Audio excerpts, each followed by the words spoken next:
and welcome back to Literally Literary. If this is your first time joining us, be sure to check out our previous episodes. Today, we are continuing our discussion on the short story collection, I'll Give You a Reason by Annell Lopez. So we're back on. How are you guys doing? It's rough out here. Right? Yeah. Rough. El Paso in August. Mm-hmm. El Paso in March through October. Right? It's pretty rough. El Paso, Yeah. period. Yeah, but August, it's been 100 degrees every day for a while. Mm-hmm. Kind of over it, you know? I'm just glad it's not humid. Yeah. Chicago, it was 80 degrees, but the humidity, I was dripping. Yeah. Yeah. Sweat. I'm like, here I it's know 100 some degrees, and I'm like, people- I'm not even dripping or anything. I'm like, this is fine. It's hot, but whatever. Yeah. Yeah. Yeah, humid heat. Ooh, I can't.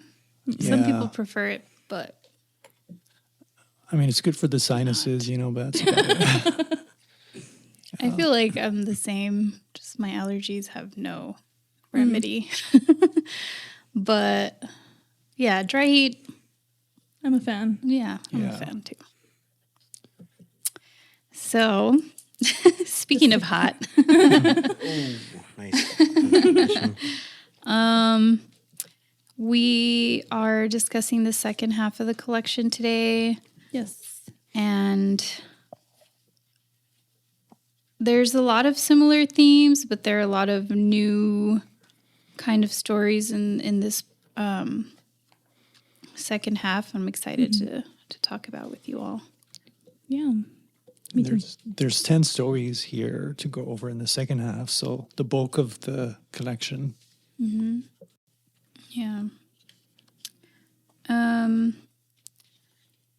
Do we want to go in order? Do we want to talk about which ones we liked, or maybe go into some of the similar themes we've discussed? What do you guys think? I think we can go mostly in order. Mm-hmm. Well, what did you guys get from the the themes? And so you mentioned there's some new elements that you saw. Mm-hmm. Yeah, I think with one of the stories in particular, well, there's a lot of talk of relationships and toxic relationships specifically, which we see in the first half. But then there's stronger topics like gun violence, abortion, stuff like that. There's grief, which we saw in the first half too. But anyway, so I don't know. I saw a lot of similar themes, but kind of tackled in different ways. A short story involving a rug, which we kind of talked a little bit about in pre-show, that I liked because it was kind of like a MacGuffin story, and we hadn't really seen that a lot in this collection, and I hadn't seen it in a long time in any other collection. It's been a while. So that one kind of stood out to me for that reason. But those were, I don't know, kind of just the things off the top of my head that I see similarities and some differences. What about you guys? I think self-love and body positivity.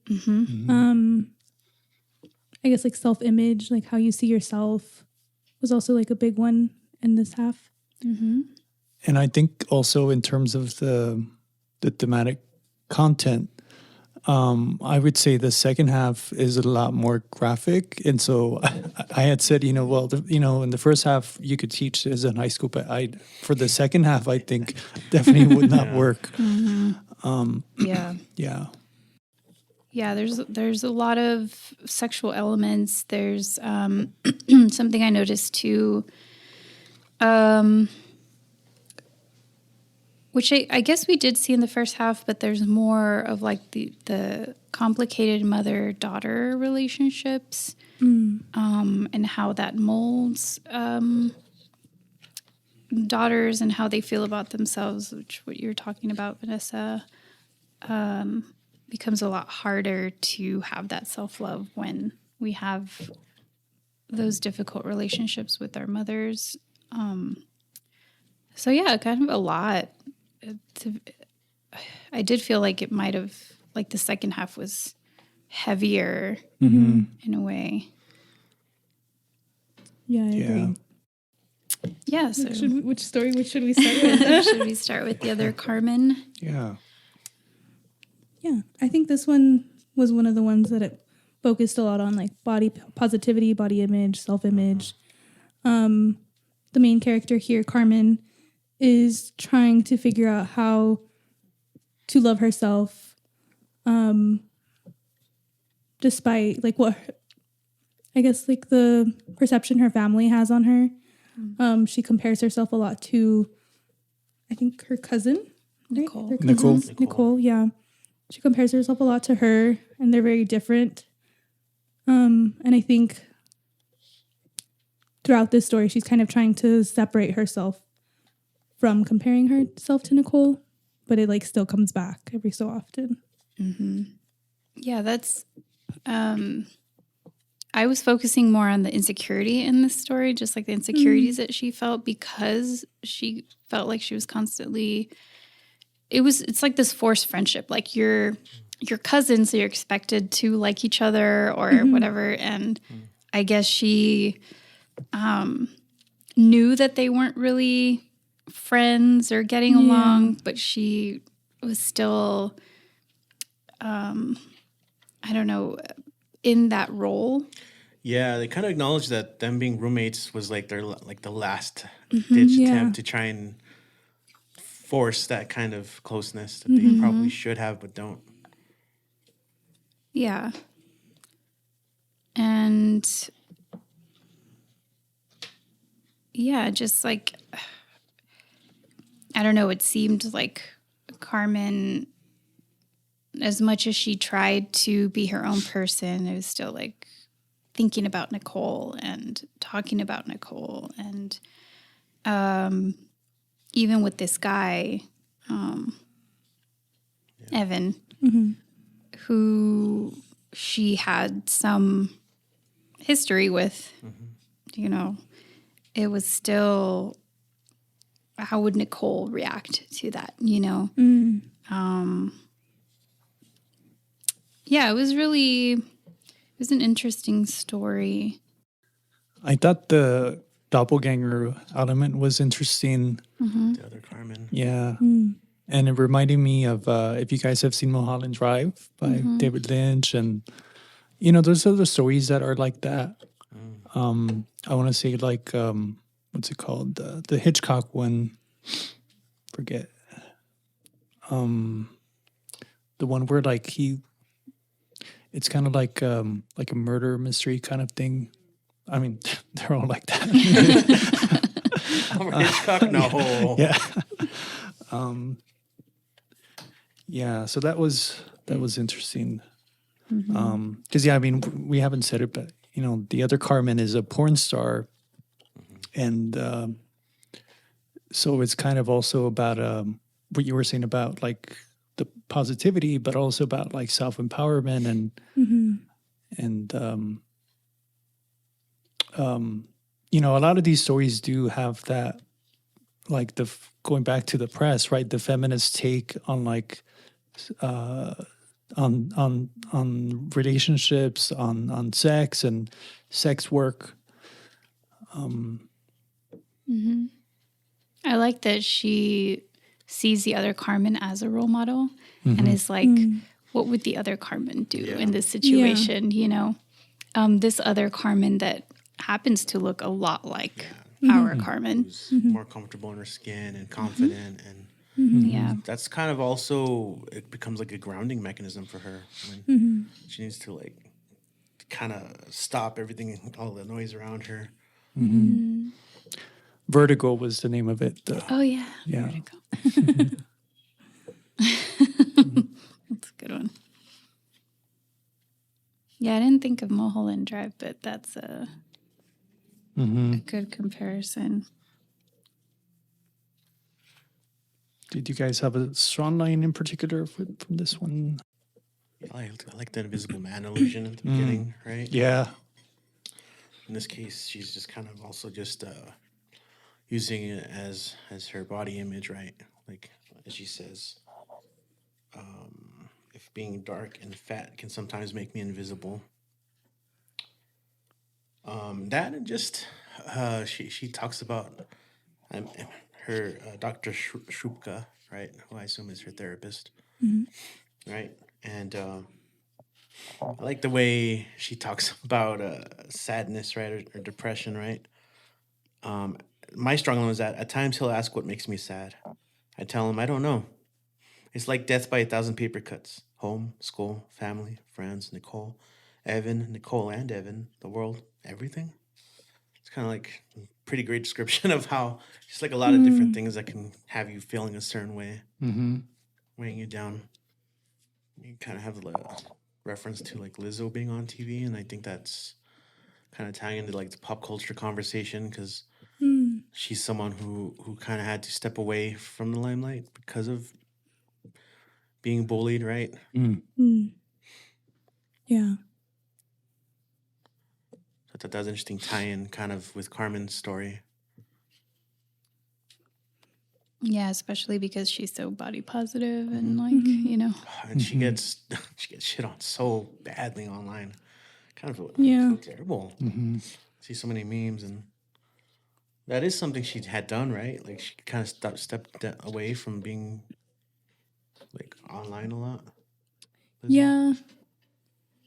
Not anymore, but Yeah, she's had some controversies at this point, but yes. I think she did step away for a while because I know there was a moment when she was like starting to post more about like working out and people were telling her kind of like, finally, like you should have been doing this kind of stuff when she was doing like a juice cleanse also.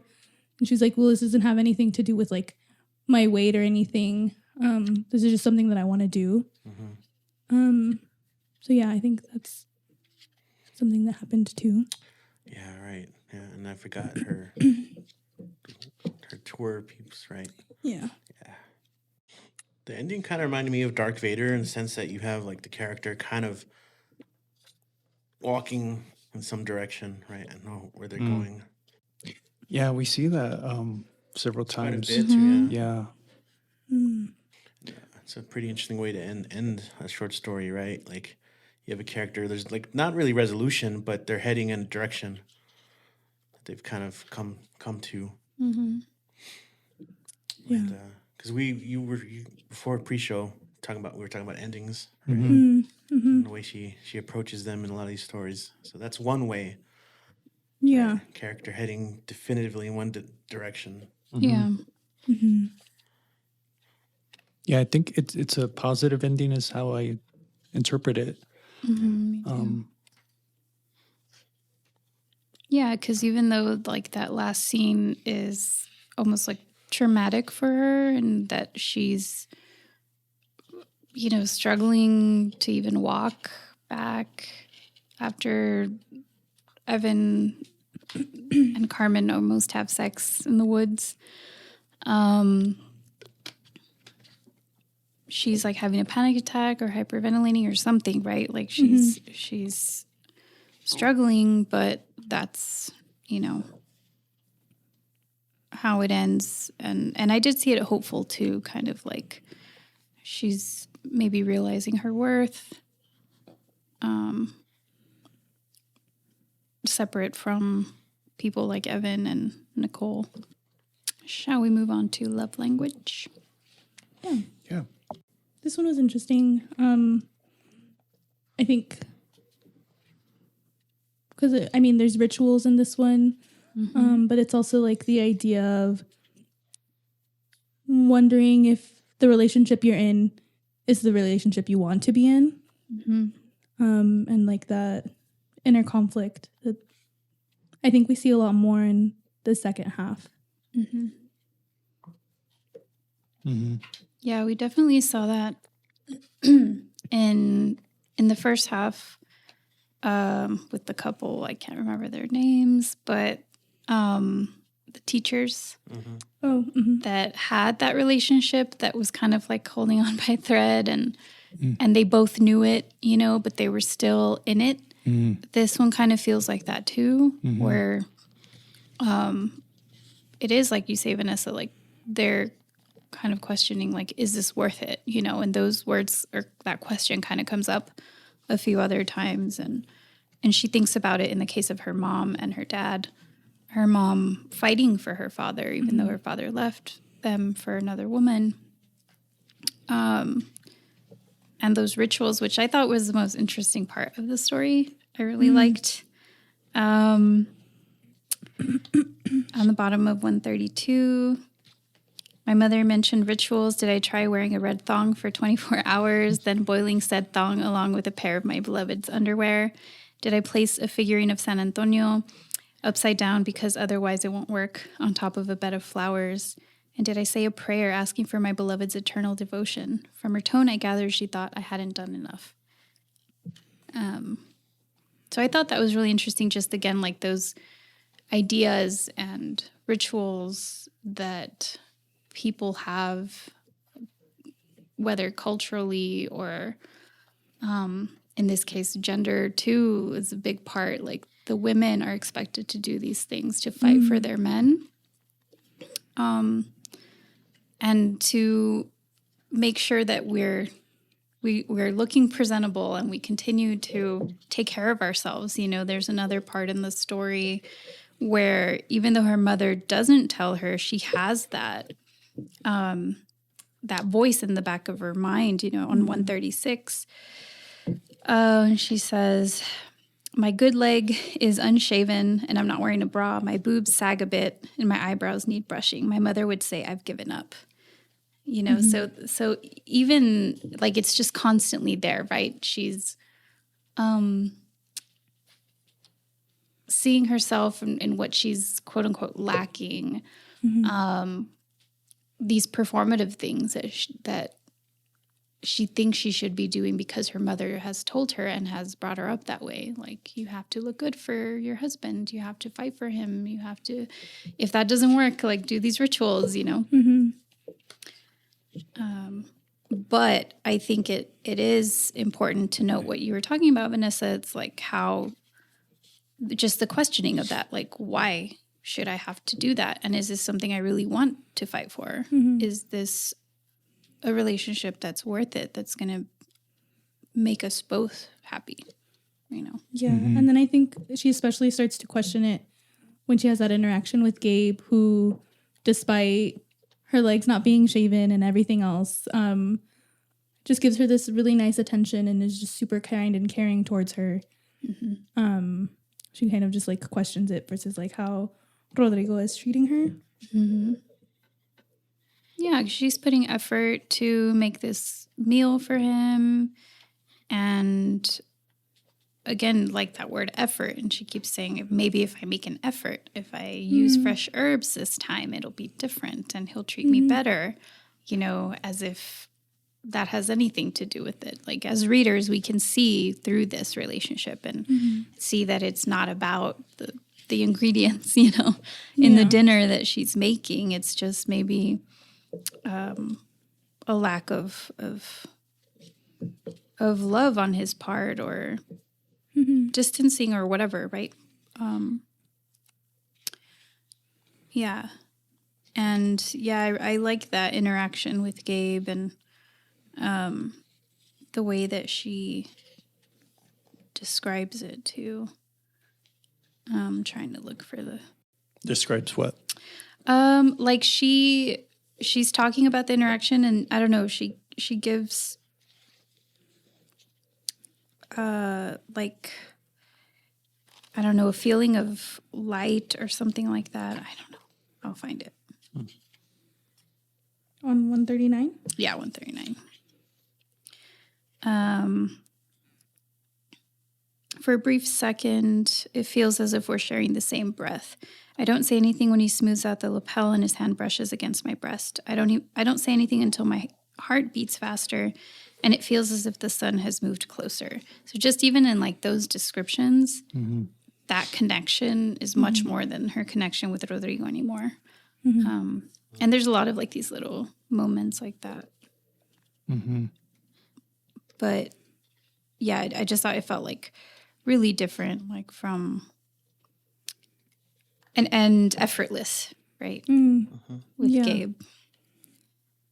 Yeah, versus like the first scene where they're having dinner together. And she's like, well, what's wrong? Yeah, and like not even like eye contact, like Rodrigo ignores her, doesn't try to make conversation. It's very short, like not, there's no intimacy. Yeah. And the role of the mom is interesting too. Going back to the rituals, and she's described as like a living Santeria doll. So I thought the folk religious aspect of the family here, and kind of reminding me, of course, of the cover that Richie had pointed out. There's some Easter eggs there. But how in the mom's framework, she dismisses the idea of like, love languages, and that the relationship is falling apart. Black people shit. Yeah. Yeah. So I thought that was notable. And this is how the story ends, right? With the mother going back to that memory of like her slicing up that chicken. Very like visceral imagery. And it's funny that the story is titled Love Language, too. And we think about the 5 love languages and these different love languages that like the mother is employing even if she doesn't realize it. Hers being more visceral, more like, I don't know, like I'll take the initiative to make this happen. What's someone called like service, or I don't. What are they? 5 love language, or what are they again? I can't. It's Acts of acts service. of service, That's all. quality time, Touch. oh my God. This is embarrassing. I'm like, I just named all of mine and that was it. Yeah. Dang it, I just took the quiz yesterday. Aren't like words of Words of affirmation. Oh, words of there you go. affirmation or one, and then No, I think we named all of them.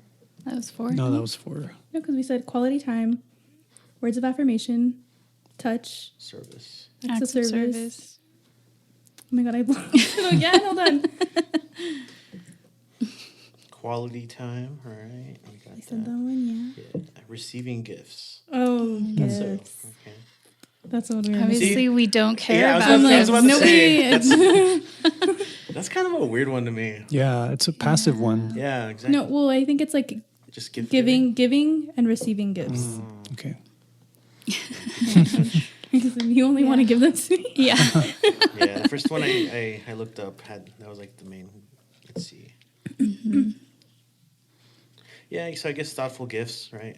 Little ones, big or small. Oh, Okay, so I'll give you a reason.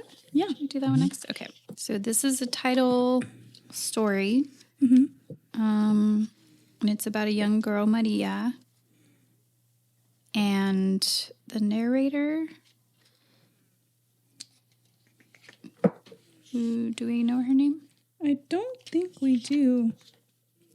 Give me a second. But she's talking about Maria. So she is putting full focus on her in this story. There's kind of like this obsession, and she recognizes it, like of this character of Maria and who she is, like very mysterious. We know that she's quiet. We know that she cries every day, and when she doesn't cry, like it's weird, you know. The narrator says like her tears lit me up like a flare gun in the dark. When Maria went a week without crying, the world felt off kilter. And I just wrote weird in the margins. I just thought that was kind of like a really weird thing for the narrator to expect or to hope for in a way. And everyone knew that about Maria and kind of expected that, but no one thought to like help her or ask her if she was okay, which I found really sad, until later, the narrator starts to think about like what it must feel like to be able to tap into that well so easily. She says on 143, did she feel lighter? And this only after like she starts thinking about her own home life. And so it almost feels a little like, I don't know is it jealousy or is it curiosity? She wanted or needed this too. And maybe that's why she was so drawn to Maria. And we get a little bit of like that mother's voice in the head again, like a little bit of like belittling. What do you have to cry for? I'll give you a reason, So again, kind of like your feelings don't matter, or there are actual reasons to cry and you don't have these reasons, So we do see that quite a bit coming up again in these stories. And then finally, when Maria and the narrator have that interaction, she invites her over to her house, and she's like, of course I'm going to go. Like, this girl, if nobody knows where she lives. And I thought that was a really cool scene, she lives above a pet store, and she takes out a snake. Like, she's very just like calm with it, and feel it. It feels like a purse or a shoe, and she feeds a mouse to it, and she warns her, don't touch my shit. Like, I know it was you.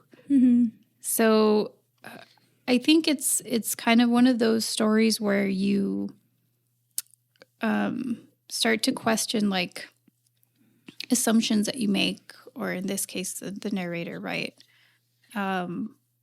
Thinking about a person one way, painting this picture about them, and then them speaking for themselves. And by the end of it, it's like, oh yeah, she's kind of a badass, and I need to leave her alone.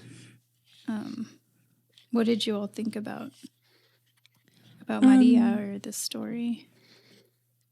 I thought I was confused why the narrator first takes the sharpener and throws it away.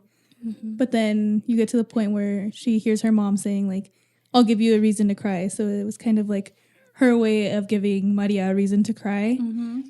So I thought that was interesting. With Alanis Morissette on CD also. Yes. Yeah, where she was trying to make herself, she's like, I was thinking of the saddest things, but nothing could make her cry. And then she put Alanis Morissette on, and it's like, I almost felt it come. Yeah, that's true. Like, it is also like, do we need a reason to cry? Can't there just be like a moment where your emotions just take over, and it is kind of I don't know, it almost does feel like machismo in a way too. Like, what do you have to cry for? Like, crying is for pussies or whatever, like. It reminded me of my dad. He would always say, crying doesn't solve anything. So you have to get up and solve the issue, not cry about it. Yeah. Because with crying, it's also about catharsis, right? Like, if you bottle up inside, I mean, you might, like, it's serenity now, insanity later, right? To quote Seinfeld. So I felt that there's that. I thought that, kind of thinking about it more, the reversal, right? Of like, now she's the one who ends up crying. And so I kind of felt, well, kind of what you were saying about you just never know what someone's going through. And there's different sides to people. It also made me kind of think about, like, when was the last time I actually cried? And I couldn't really think of the last time. I feel like it's been a hot minute. I was like, maybe I should cry right now. Yeah. I'm ready. Let's have a crying party. I'm ready. Pull up. I love a good crying circle. Yeah, I did find that ending kind of cool, where Maria stands up for herself, don't touch my shit. And that makes her cry, the narrator. And, she gave her a reason. And she wasn't expecting it, which is why she just took off, She's like, oh, something larger, something whole. Oh, so this is a story about the rug. Yeah. That Jorge didn't like. Oh, Just kidding. I mean, I kind of out of the ones, like out of these, I think, yeah. But I mean, I still enjoyed it. But yeah, I mean, there's this kind of like reminding me, like, it's kind of like Kafka-esque or like Gabriel Garcia Marquez, where it's what you were saying, Richie, about just kind of that vignette. Yeah, I liked that the story centered around the rug, and the deep cleaning of it, and the stains that they called wounds. Giving it life. This rug that was a wedding present that they didn't want, that was ugly, they said. And it just kept getting uglier and uglier.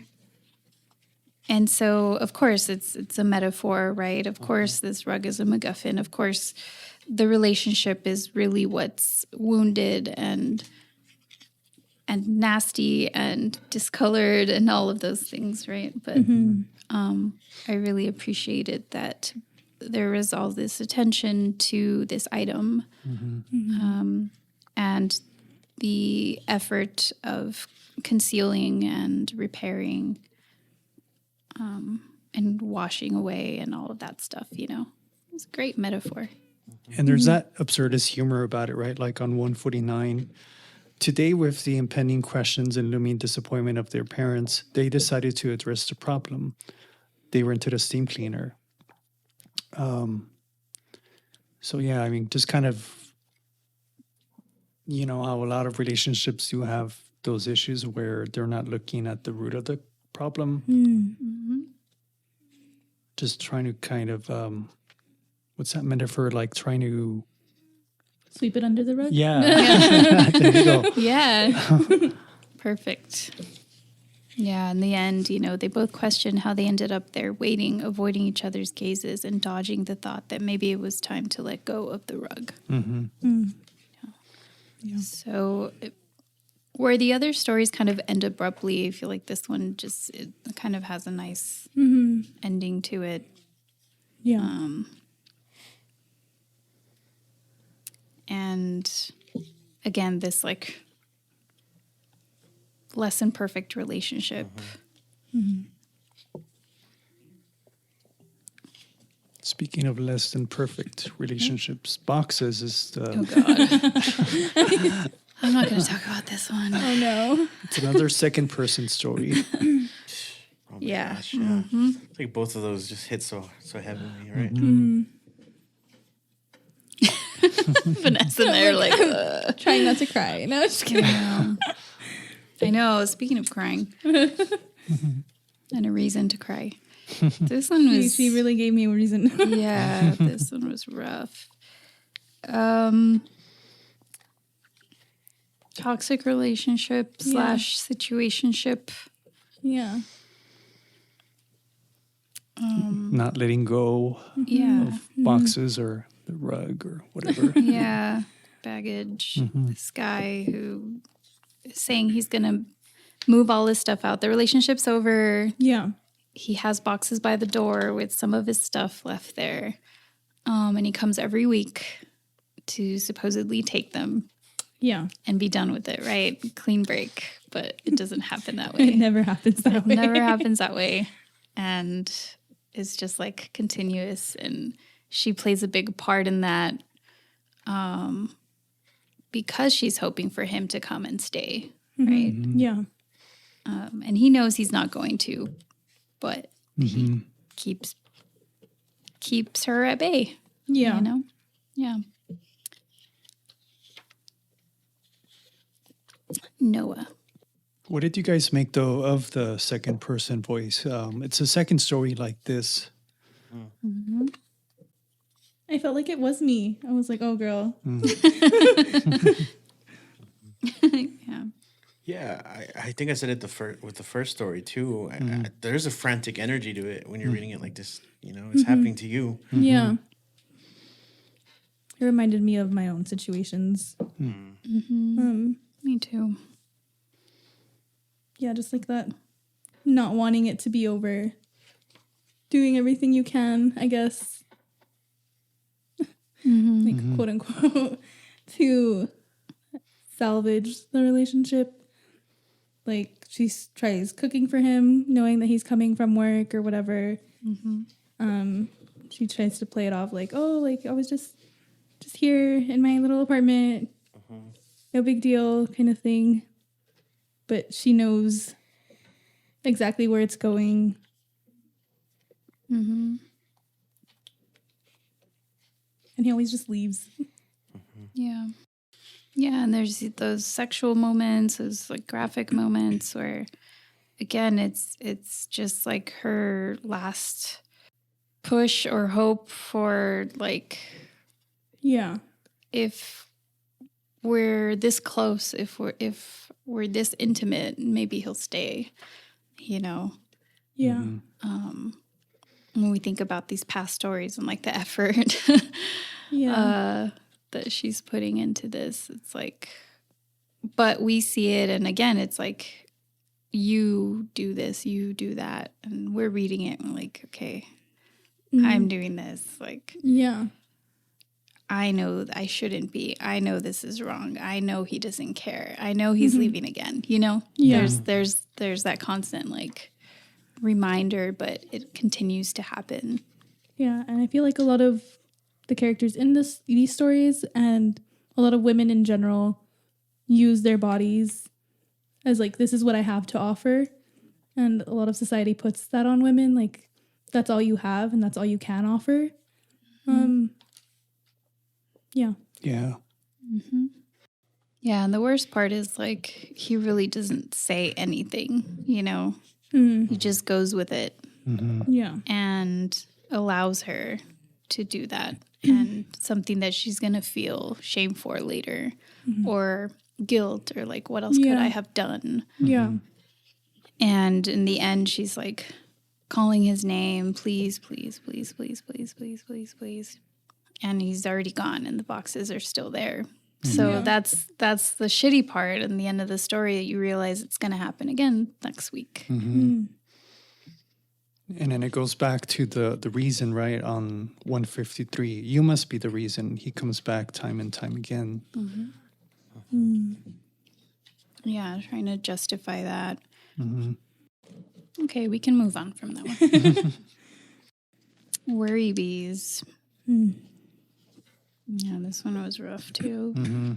I guess going back to like morbid humor, there's this very tense, very serious situation, but these three women are like kind of joking about not it, but kind of trying to keep the situation lighthearted.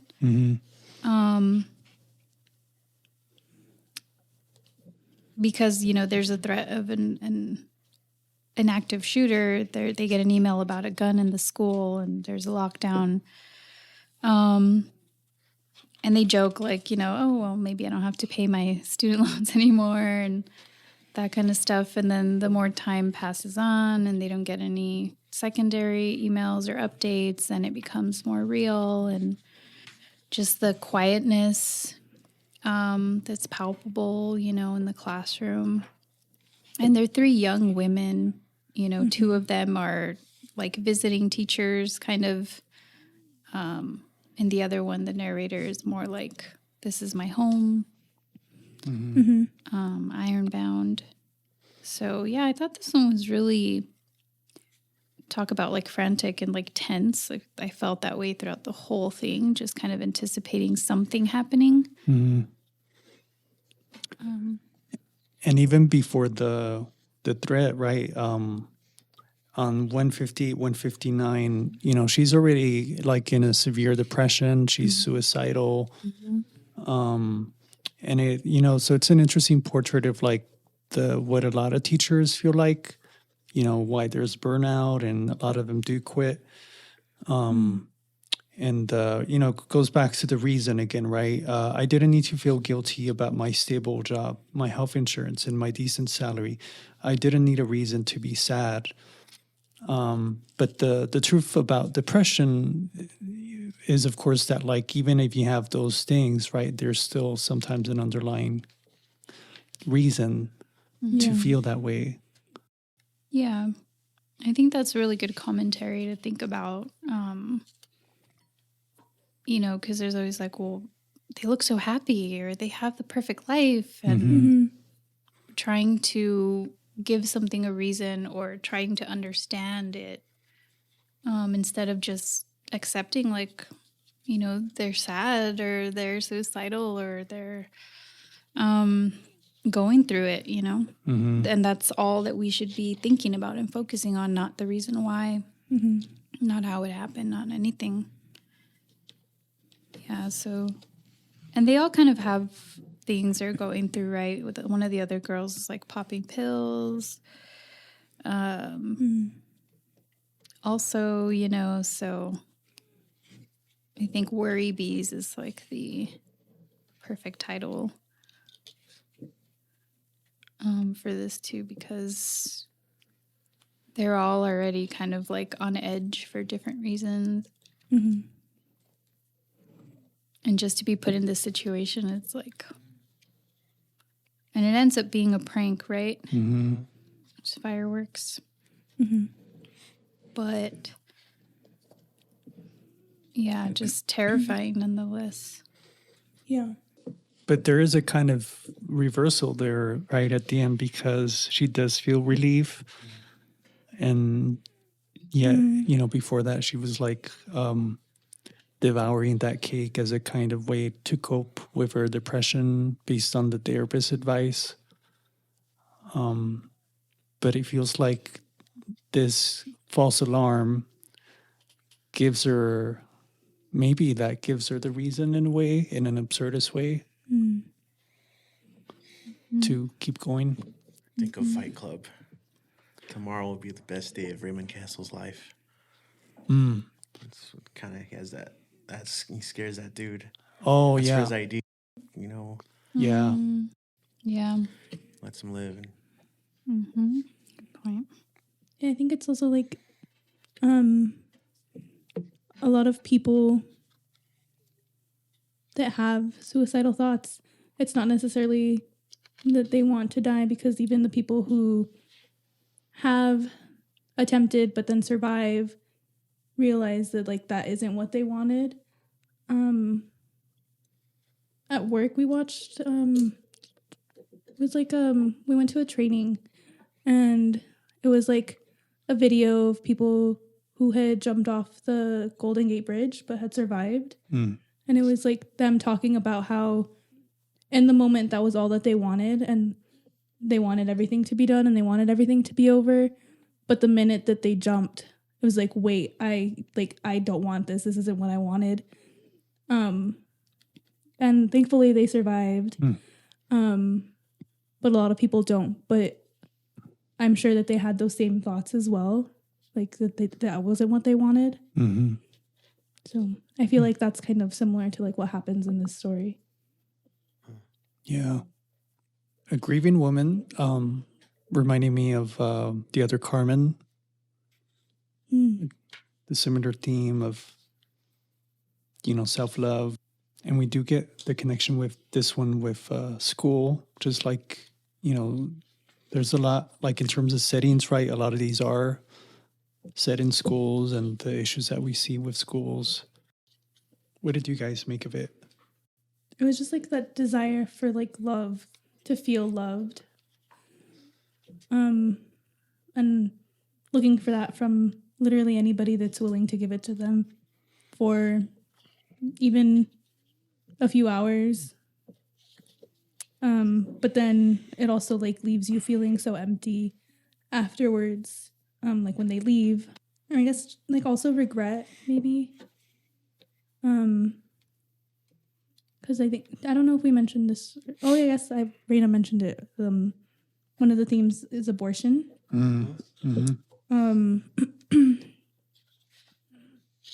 So this takes place after a woman has an abortion, and she's still just searching for that love, because even the person that she had gotten pregnant by wasn't necessarily her partner, just somebody that she was hooking up with. So she was already searching actively for that love. And this was somebody that was willing to give it to her in that way. But then she has the abortion and she starts to feel even more empty. She kind of thinks about maybe that was her only chance to have a kid. Yeah, but she's just still searching for love anywhere she can get it. And it did remind me of Boxes because of the end, right? Because it seems like, doesn't seem like this guy is going to, like, it doesn't seem like there's something that's going to come of it. But it's kind of like she's just looking for that catharsis from the sex, but, Yeah. Well, that and to kind of undo what's been done, and I think the title, A Grieving Woman, kind of goes back to just how she's grieving this and maybe something she didn't expect to grieve when she decided. But of course, it's like physically it's gone, but emotionally and, psychologically, there's still something there that she's trying to fill that void, Yeah, and just the way grief is dealt with in some of these stories is really interesting. yeah. The eating of the ashes and the other story, the bear story. Yeah. And in here, it's compared to a tumor. Yeah, and I thought it was interesting, too, how she picks up this guy from the train station. Yeah. And maybe he's unhoused, seems like. But, by the time he's back home, it's weird because she's like wanting, to have sex. I think that because of the abortion, like there's that connection, but she's also taking care of him and, like you can shower, here's some fresh clothes. So it's very like, there's like that motherly instinct, which I thought was interesting. Yeah. So I let her be. And actually, this one was the one I confused it with. That's reminding me of the other Carmen. And also the way that, society judges women, the double standard. Yeah. Yeah, there's talk about like possible depression or her mother struggling and then finding this new way to, I don't know if it was like a hobby or her job but she would take pictures mostly of herself, a lot of nude photographs. And when she found this, she was truly happy. And so the daughter realizes this, and even when her classmates find out that her mother is like taking these pictures, she's like, I don't care, like they'll get over it. But her mom's already like decided, nope, I'm getting rid of everything. And so there's that fear of her mother maybe falling into that hole again. And I think it's also a little bit about like, again, those complicated relationships between mothers and daughters, and the daughter in this case feeling a little responsible for that, or some sort of pressure for her mother to be happy. Yeah. And kind of going back to like the boxes and the rug, it's about this item that you're trying to get rid of, but that's not really helping. A lot of these choices or these stories are about choices. The choices we make and to find happiness, to let go of things that are toxic. Our agency, I feel like a lot of these stories have that similar thread also. Because kind of going back to the other Carmen, it's that line of, is pornography art, right? And here, I mean, she's like, it's very artistic, the way that she's taking the photos, and yet the school just thinks, oh, that's like porn or like explicit or whatever. But I mean, she wasn't even targeting the kids, so. The power of other people's perceptions also. Society. The patriarchy. Yeah. So the second to last story. Yeah. This wasn't supposed to happen. Vanessa's favorite story. I'm just kidding. Like, haha. I'm just kidding. I liked this one because it was very like tense throughout, and I was like, okay, are they going to get caught? What's going to happen? So it was like very thriller for me. The kidnapping. Yeah. So it's like these two women that are having an affair. One of them has a child, is married. Lucia was married. Right, because I think... Yeah, he has custody. So, yeah, they're in the car, and the whole story takes place in the car, and with Andrea, struggling to, figure out what to do because Lucia has made this choice for her, And it's interesting because it's like, it starts with, in the Bible, hell is a fire pit. But here, hell is the sound of my voice pleading with Lucia over and over to stop the car and consider that this is a stupid idea. And hell comes up again a couple of times, and it's more so about, like the sin of being in like a relationship, a female relationship, or having an affair, like sinful behavior, right? And so I thought that was kind of interesting too, that Andrea kept thinking about that, like if there is a hell, it's somewhere that I'd go, because people who are mean or who make other people suffer, like something has to happen to them. That was my strong line, exactly. Yeah. That you couldn't hurt people and walk away unscathed on 182. Yeah, on 183, the one thing I heard clearly was that I was going to rot in hell. His words boomed with conviction. There had to be a hell, and it was for homewreckers like me.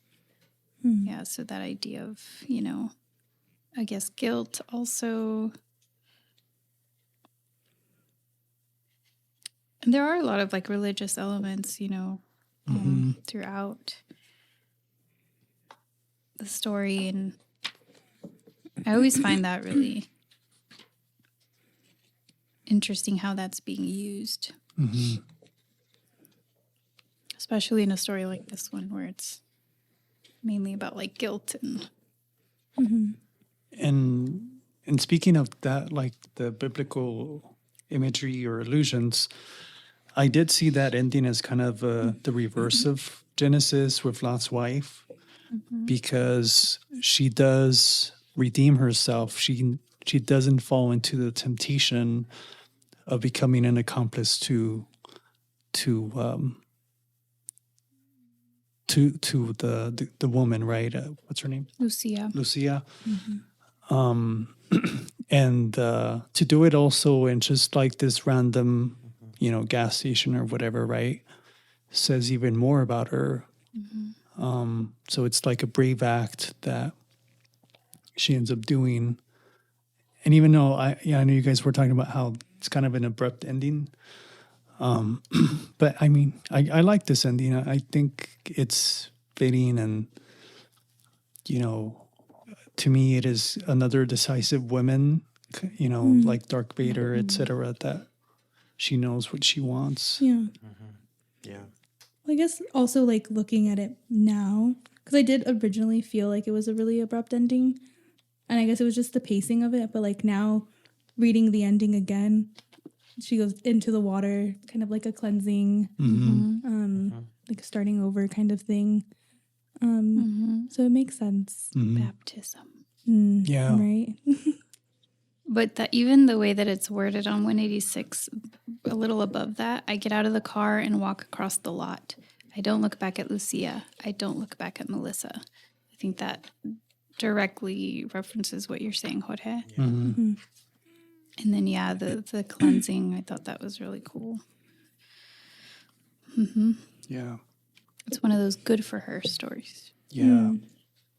Yeah, good for her. Get out of there while you still can. Yeah. An example of a woman here who does end that relationship. Yeah. All right. Last story, the fake wife. My favorite in In the whole collection? In the whole collection, yeah. Oh, wow. Okay.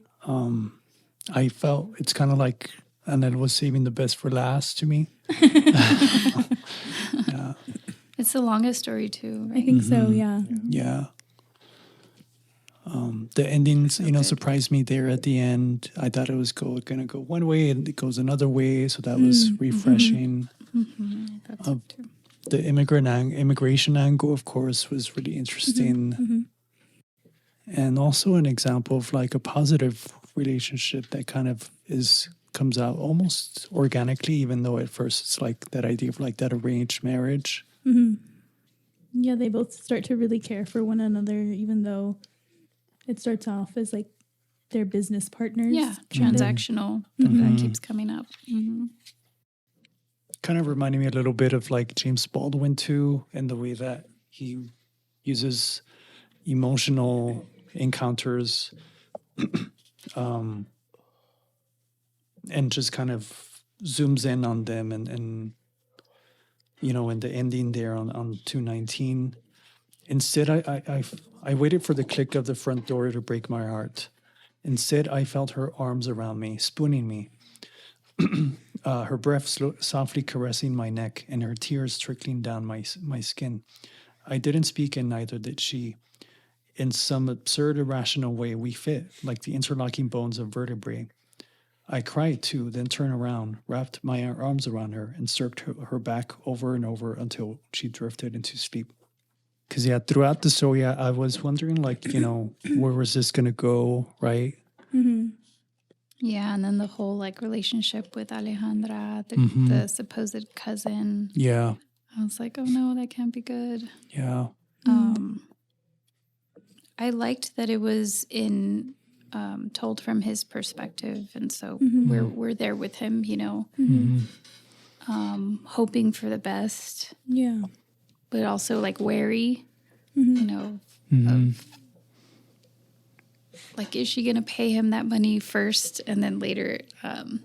Does she feel the same way? Like we see his feelings develop for her and all their conversations and their relationship as it continues and grows. I really liked how the story was told in that way and that we kind of see it blossoming. That was told really, really well. Yeah, it was a good one.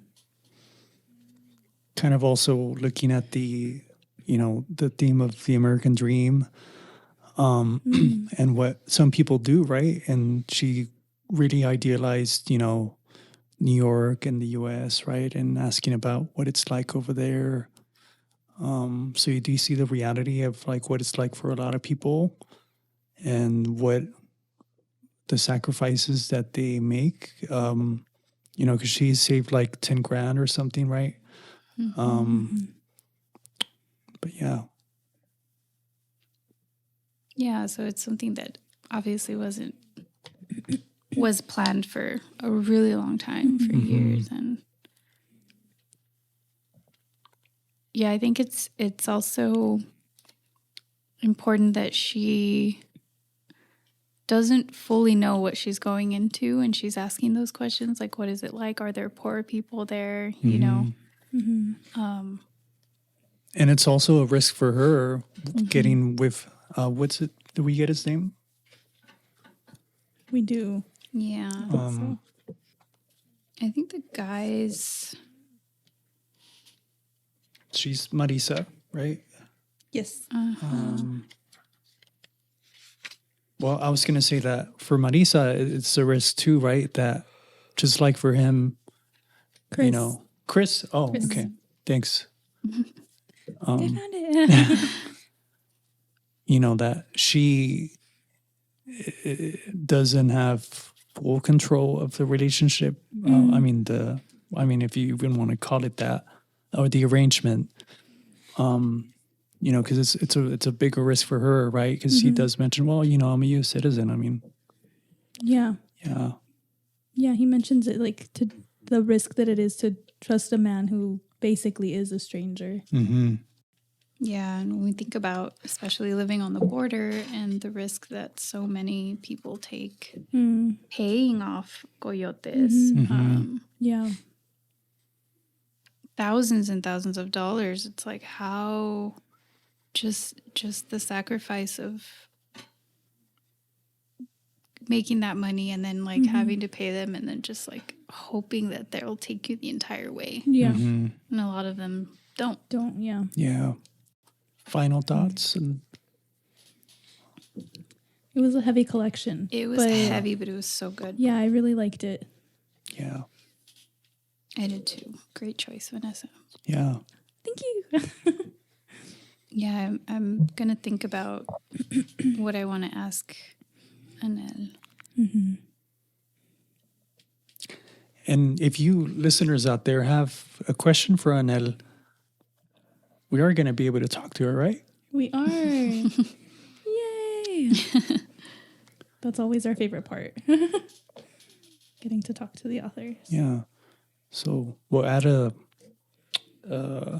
question Q&A in the episode Yes. if you guys want to drop a question there. But hope you guys pick up a copy of this one Yeah. out of Feminist Press. Thanks for joining us on this episode of Literally Literary, recorded at Power at the Pass and brought to you by Border Senses. This episode, we continued our discussion on I'll Give You a Reason by Annell Lopez. If you haven't read it, we hope we inspire to pick up a copy. Join us on our next episode and follow us on Instagram at literallyliterary.ep.